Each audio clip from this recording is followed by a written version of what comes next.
मुजफ्फरनगर, हरियाणा और उत्तर प्रदेश में खाप चौधरियों और पंचायतों का तुगलकी फरमान के बाद एक बार फिर यूपी के मुजफ्फरनगर से पंचायत का तुगलकी फरमान सामने आया है, जिसमें ग्रामीण युवकों पर हाफ पैंट पहनने पर पूर्ण रूप से प्रतिबंध लगाया गया है। तो वहीं ग्रामीण युवतियों पर भी जींस और स्कर्ट पहनने पर भी प्रतिबंध लगाया गया है। समाज के ठेकेदारों ने पंचायत में दिए गए फरमान का पालन नहीं करने वालों का सामाजिक बहिष्कार करने की भी घोषणा की है। मुजफ्फरनगर से संजीव कुमार की रिपोर्ट, टुडे न्यूज़।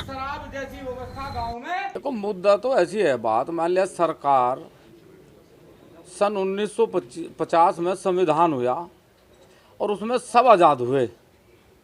जब आज़ाद भारत हो गया तो इस आज़ाद भारत में मात्र राजनीतिक स्वार्थ को साधने के लिए ऐसी व्यवस्था क्यों करी जा कि लोगों को गुलामियत महसूस हो। आज़ाद भारत है, सब गांव, सब समाज आपस में एक साथ रहने की कोशिश करे। हमारा सवाल ये, जो सरकार गांव में आरक्षण लागू करे कि भाई ये एससी वर्ग में चला गया, ये ओबीसी वर्ग में चला गया, ये सामान्य वर्ग में चला गया, मतलब एक बड़े तबके को चुनाव को लड़ने से रोकने का षड्यंत्र सरकार मात्र वोट लेने के लिए करे, तो सरकार ये समझे कि कोई नहीं चाहता कि गांव में प्यार न रहे। इसलिए हम चाह रहे हैं कि सभी गांव सामान्य में हो और सभी को लड़ने का अधिकार दिया जा, चाहे वहाँ एससी वर्ग का व्यक्ति लड़े, चाहे ओबीसी वर्ग का लड़े, चाहे सामान्य वर्ग का लड़े। इसलिए सरकार की नीति और नियत में खोट है।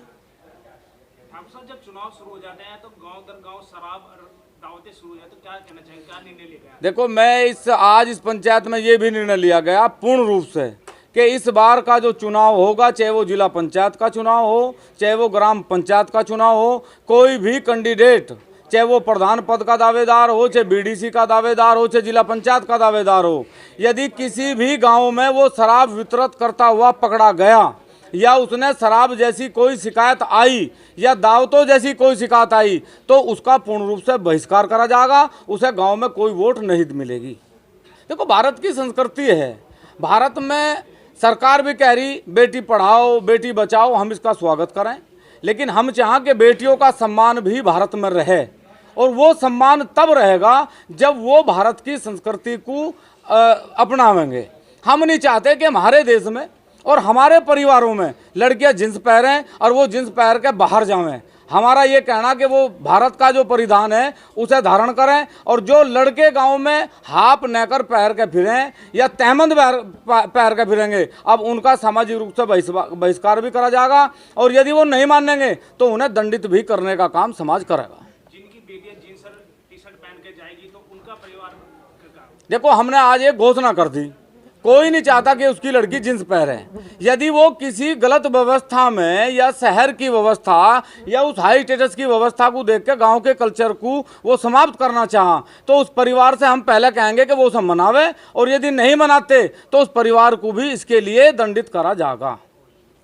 किस तरह के दंड की व्यवस्था की गई? दंड तो है, सामाजिक दंड बहुत हैं भाई। अगर वो नहीं मानते तो ठीक है, वो अपना सामाजिक बहिष्कार झेलने के लिए तैयार रहें। सामाजिक व्यवस्था सिर्फ समाज से चले, उसमें कोई सरकारी दंड नहीं है, कोई उन्हें हम जेल नहीं करवा सकते, उनके खिलाफ कोई मुकदमा नहीं करवा सकते। हम कह रहे हैं कि समाज उनसे दूरी बनाने का काम करेगा और समाज की किसी व्यवस्थाओं में उन्हें नहीं बुलाया जाएगा। देखो, वैसे तो किसी स्कूल में मैं नहीं मानता कि सब में ड्रेस हैं, ड्रेस कोड है। ये एक व्यवस्था बनाई गई थी कि स्कूलों में जाके, कॉलेजों में जाके एक व्यवस्था को संपूर्णता प्राप्त हो। संपूर्णता कैसी कि यहाँ एक करोड़पति का लड़का भी उसी यूनिफॉर्म में आवे जिसमें एक गरीब का बच्चा जा। स्कूलों में ये व्यवस्था है, और मात्र जो स्कूल अपनी पब्लिसिटी करने के लिए ऐसी व्यवस्था कर रहे हैं, उनसे भी हम ये प्रार्थना करेंगे कि वो या तो इसे बंद करें, नहीं तो उनमें भी हम अपने बच्चों को जाने से पूर्ण रूप से रोकने का प्रयास करेंगे।